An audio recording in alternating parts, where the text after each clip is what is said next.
Hi friends, welcome back to my YouTube channel.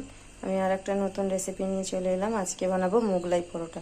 তার জন্য আমি ময়দা নিয়ে নিয়েছি, একটু নুন দিয়ে দিলাম, ময়াম দিয়ে নেব ময়দাটা, হচ্ছে চিনি দিয়ে দেব একটু,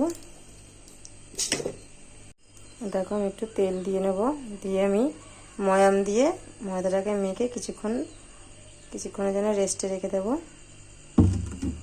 বন্ধুরা, এভাবে আমি ময়দাটাকে মাখিয়ে নিয়েছি, যেভাবে আমরা পরোটা লুচি করি সেইভাবে ময়দাটাকে আমি মাখিয়ে নিয়েছি। এবার আমি আধ ঘন্টার জন্য রেখে দেবো রেস্টে। বন্ধুরা, আমি একটা কড়াতে আলুর তরকারি বসাবো বলে তেল দিয়ে দিয়েছি, শুকনো লঙ্কা আর কালো জিরে দিয়েছি ফোড়ন, আর এই হচ্ছে আলুগুলো কেটে নিয়েছি। আলুগুলোকে আমি এবার কড়াতে দিয়ে দেবো ভাজার জন্য। এগুলো পরোটার জন্য আমি আলুর তরকারিটা বানিয়ে নিচ্ছি। হচ্ছে পেঁয়াজ দিয়ে দিলাম কুচানো,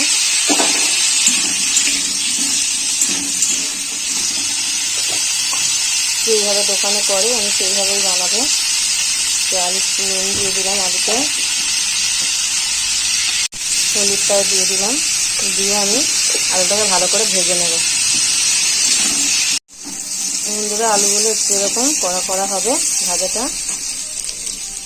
এবার আমি টমেটো দিয়ে দিলাম,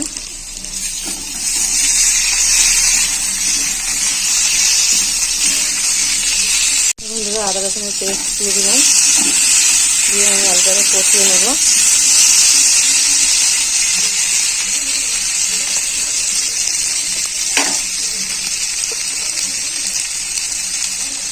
লঙ্কা গুঁড়ো দিয়ে দিলাম, লঙ্কা গুঁড়োর পরিমাণটা একটু বেশি হবে কারণ একটু ঝাল ঝাল হবে তরকারিটা। জিরে গুঁড়ো দিয়ে দিলাম, দিয়ে মশলাটাকে কষিয়ে নেবো। হলুদটা দিয়েছি আগে, এভাবে মশলাটাকে কষিয়ে নিয়ে তারপরে আমি আলুতে জল দিয়ে দেবো। তাই বন্ধুরা, কষা হয়ে গেছে, এবার আমি জল দিয়ে দেবো, জল অল্প দেবো এবার পরিমাণটা।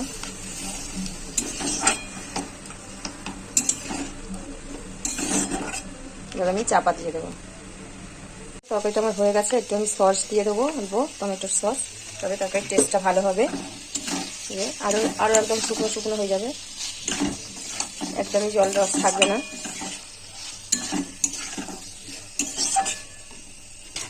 হচ্ছে এই যে মশলা, এই মশলাটা আমি দিই তরকারিতে, সবজির মশলা আমি দিয়ে দেবো।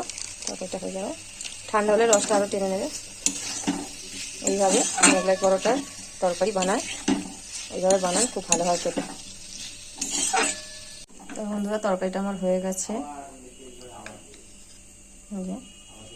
এভাবে শুকনো শুকনো হবে একদম, একদম শুকনো শুকনো তরকারি হবে। এইভাবে বানিয়ে নিন। দেখো বন্ধুরা, আমি পেঁয়াজ কুচি দিয়ে দিয়েছি, আমি একটা গ্রেটারে দিয়ে দিয়েছি, এটাকে আমি কুচিয়ে নেবো। হচ্ছে রসুন কোয়া দিয়ে দিয়েছি, রসুনের কোয়া, আর হচ্ছে আদার কোয়া দিয়ে দিয়েছি, আর একটু কাঁচা লঙ্কা আমি এতে দেবো না, কাঁচা লঙ্কা আমি কুচিয়ে দেবো। আমি এটাকে গ্রেট করে নেবো। বন্ধুরা দেখুন, পুরো একদম কুচি কুচি হয়ে গেছে, মিহি একদম, আদা রসুন সব। এবার আমি লঙ্কা একটু কুচিয়ে নেব, দেখুন খুব সুন্দর একদম এইতে হয়, আরও কুচি করলে আরও কুচি হবে।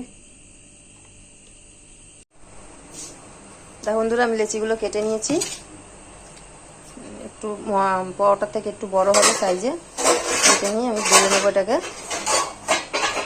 বন্ধুরা, পরোটাটা আমি বেলে নিয়েছি, এবার আমি একটা ডিম ফাটিয়ে নিয়েছি, এর মধ্যে যে কুচিয়ে রেখেছিলাম পেঁয়াজ আদা রসুন লঙ্কা আমি এতে এবার দিয়ে দেব, দিয়ে নুন দিয়ে দেবো,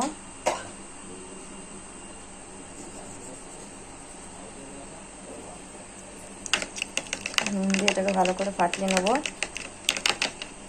এবার আমি ব্রেড ক্রাম্ব দিয়ে দেবো,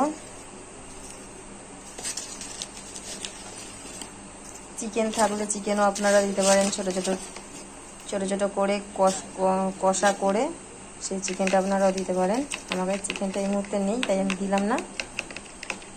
এভাবে ব্রেড ক্রাম্ব আরও লাগলে আর একটু দিতে হবে।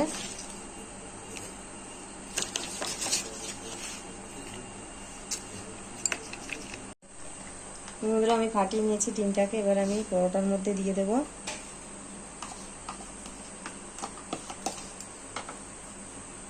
এভাবে চারদিকে দিয়ে নেব।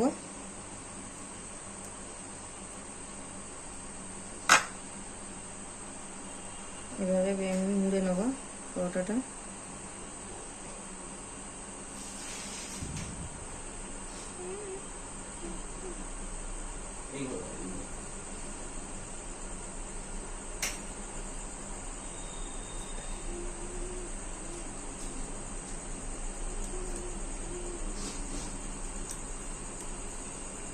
এখন খুব সাবধানে তুলতে হবে, ফেটে গেলেই ব্যাস। চাটুতেই দিয়ে দেবো। বন্ধুরা আমি এইভাবে ভেজে নিয়েছি এটাকে, কত সুন্দর হয়েছে। দেখো বন্ধুরা আমি মোগলাই পরোটাগুলো রেডি করে নিয়েছি। এই যে সস, স্যালাড, আলুর তরকারি এভাবে আমি বানিয়ে নিয়েছি। ভালো লাগলে চ্যানেলটাকে আমার সাবস্ক্রাইব করে দেবেন, লাইক কমেন্ট শেয়ার করবেন।